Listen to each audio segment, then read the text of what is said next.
Have you ever thought about how one simple medical procedure could spark heated debates, make some men feel insecure, and even be treated as a test of so-called manhood? If you find this information relevant, please type number 1 in the comments section. If not, type 0. I'll read every response because your feedback is incredibly valuable in helping me create more useful content.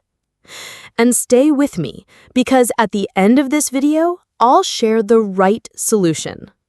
So what really separates circumcised men from those who aren't, beyond the obvious difference? Well, medically speaking, the answer comes down to one thing: the foreskin, or in medical terms, the prepuce. Uncircumcised men still have this natural covering, which serves as protection. Circumcised men, of course, do not. The foreskin is surgically removed, and that simple change leads to all the differences we hear about in hygiene, health, and even sensation. Here's the deal.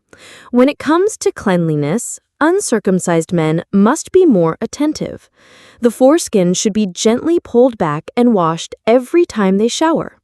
Otherwise, buildup can cause infection or odor. For circumcised men, hygiene is usually more straightforward. The area is exposed, making cleaning easier. Sounds practical, right? But here's where things get interesting: the myths. You've probably heard them before. That guy looks bigger because he's circumcised. Or, uncircumcised men are stronger in bed. Or worse, if you're not circumcised, you must be unhygienic. Let's break these down, one by one. First, size. Circumcision does not make a man bigger. What people sometimes see as larger is just an optical illusion because the foreskin is gone. The head looks more exposed. But the actual size? Exactly the same. Think of it like losing weight. Your waist shrinks, other features look more defined, but nothing actually grew. Second, performance. Now this one is tricky because pleasure and satisfaction are deeply personal. Some uncircumcised men report more sensitivity since the area stays protected. Others say there's hardly a difference. The truth is, intimacy is shaped by chemistry, communication, and emotional connection, not by a small piece of skin. And third, hygiene. Let's be clear, cleanliness depends on habits, not on circumcision. An uncircumcised man who takes care of himself can be far healthier than a circumcised man who doesn't. It's all about consistency and responsibility. Now, let's talk about something deeper: social pressure. In many cultures, especially here in Indonesia, circumcision is almost an unwritten rule. Men who haven't done it may feel embarrassed, worried about being judged, or even rejected by their partners. But here's the reality. Most women don't actually make circumcision a deal breaker.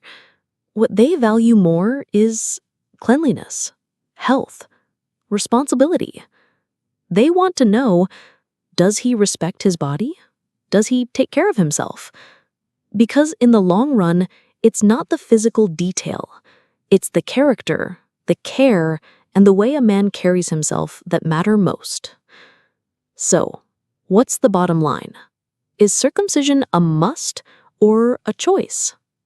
The truth is, it's a personal decision, and ideally it should be based on 3 factors: religious or cultural beliefs, medical needs like phimosis or recurrent infections, and personal preference for practicality. Circumcision is not a certificate of adulthood. True maturity in a man is measured by responsibility. Responsibility to stay clean, protect his health, and respect his partner. Whether circumcised or not, what truly defines you is being healthy, mindful, and wise. And here's the solution I promised. Stop comparing and start caring. Care for your body. Care for your confidence. Care for your partner. Because in the end, the most attractive quality isn't about circumcision at all. It's about respect for yourself and for the people you love.